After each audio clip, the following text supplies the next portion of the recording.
உங்களுக்கு நிம்மதி உண்டாகுவதாக. தேவனுடைய இரக்கங்கள் அதிகமாவதாக.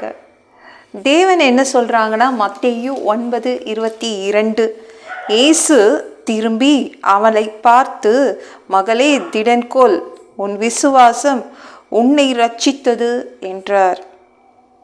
இயேசு நம்மளை தொடணுங்க, இல்லையா? நாம் அவரை தொடணும், தொற்றணும் அவரை. எப்படி அவரை தொடுறது? அவர் நம்மளை தொடலையா? நாம் அவரை தொற்றணும். எப்படி தொட முடியும்னா, உங்கள் விசுவாசம் அவரை தொடும். எந்த இடத்துல அவர் பரலோகத்தில் இருந்தால் கூட உங்கள் விசுவாசம், உங்கள் நம்பிக்கைகள் அவரை தொட்டு விடும். உங்கள் கவனத்தை மட்டும் சிதற விடாதீங்க, எந்த பக்கமும் பார்க்காதீங்க.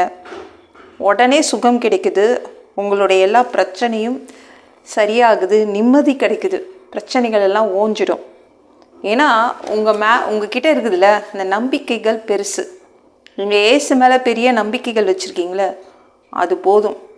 அது நம்ம தேவனையே தொட்டுடலாம். தேவன் தொடலையா, ஏசு தொடலையா, எவ்வளோ நாள் காத்துட்டு இருக்குது? நம்ம தான் தொட்டுட்டு போயிடணும். எப்படிங்க தொடுறது? அவர்கிட்ட காத்துட்ருக்கோம். அவர் எப்போ நம்மளை தொடுறது? விசுவாசம் என்ன பண்ணோம்? பரலோகத்தில் இருக்கிற தேவனை தொட்டுடுங்க. உங்ககிட்ட நம்பிக்கைகள் இருக்குல்ல, அது தேவனையே தொட்டு விடும். தொட்டு சுகத்தை வாங்கி கொடுத்துடும். அவரை தொட்டு எல்லா பிரச்சனைகளையும் சரி பண்ணிவிடும். அதான் விசுவாசம். விசுவாசம் என்பது ஒரு பெரிய கைங்க.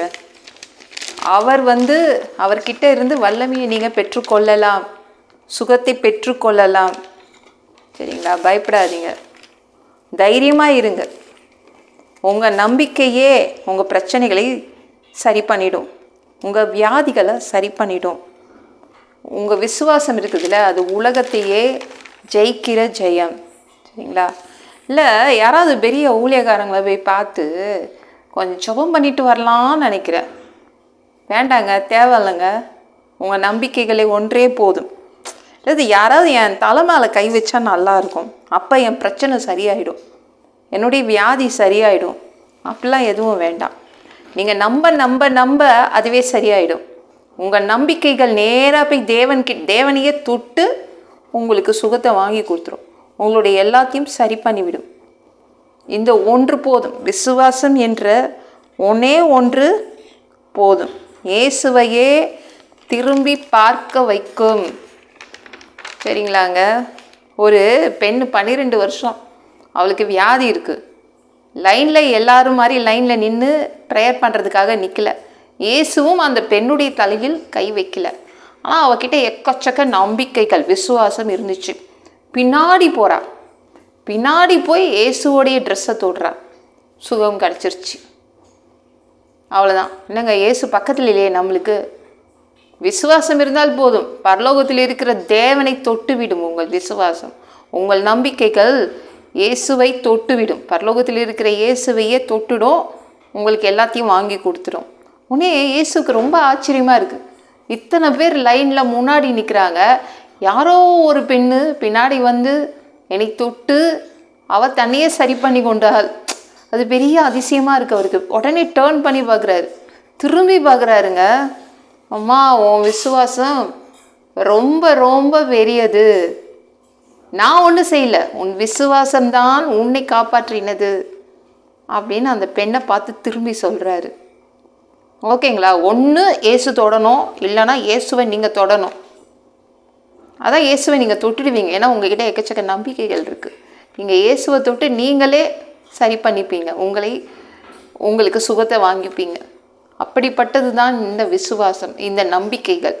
இயேசு மேலே நம்மளுக்கு அதிகமான நம்பிக்கைகள் இருக்குல்ல, அது ஒன்று போதுங்க, அப்படியே சரியாயிடும். எல்லாமே அதுவாக சரியாயிடும்.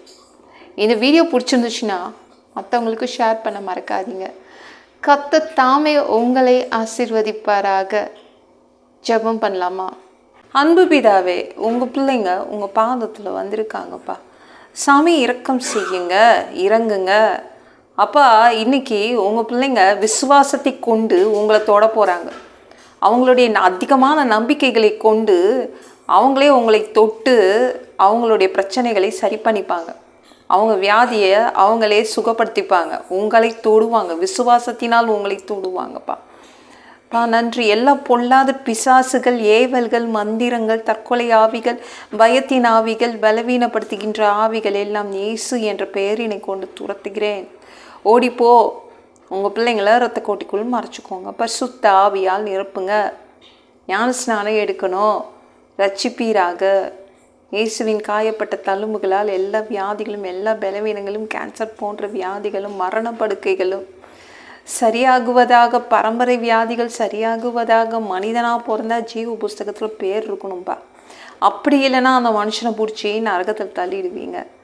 தீ எரிகிற இடத்துல எப்படி வாழ்கிறதுப்பா? பரலோகத்துக்கு வர்றதுக்கு தான் ஆசைப்படுறோம் பா. தயவு செய்துப்பா அடித்து உதச்சி திருத்தி பரலோகத்துக்கு அனுப்பிடுங்க. கழுவப்படாத பாவங்கள் இருந்தால் உங்கள் திரு ரத்தத்தை கொண்டு கழுவி எங்களை பரலோகத்துக்கே அனுப்பிடுங்க. எந்த ஒரு இமைப்பொழுது நீங்கள் வருவீங்கன்னு இயேசுவை வணங்கி வணங்கி காத்துட்ருக்கோம். சுத்தமாக வாழ்ந்து காத்துட்ருக்கோம். சாமி, அந்த ஒரு இமைப்பொழுதில் உங்களுக்கு ஒப்பான உடம்பு எங்களுக்கு கொடுக்கப்படும். அதை பெற்றுக்கொண்டு மதிய வாரத்தில் உங்களை சந்திக்க வருவோம். அந்த தருணத்தை இழந்துடக்கூடாதுப்பா. நன்றி அப்பா. 7 வருடம் அந்த கிறிஸ்து ஆட்சியில் விட்டுட்டு போயிடாதீங்க. பிசாசு நடத்தும் ஆட்சியில் எங்களை விட்டுட்டு போயிடாதீங்க. பரிசுத்தமாக வச்சுக்கோங்க. 3வது தடவை கூட நீங்கள் வருவீங்க.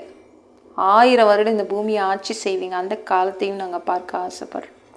எல்லாவற்றையும் ஒப்பு கொடுக்குற இயேசு முழிச்சவங்க எழும்பிதாவே. ஆமென். நாளைக்கு பார்க்கலாம்.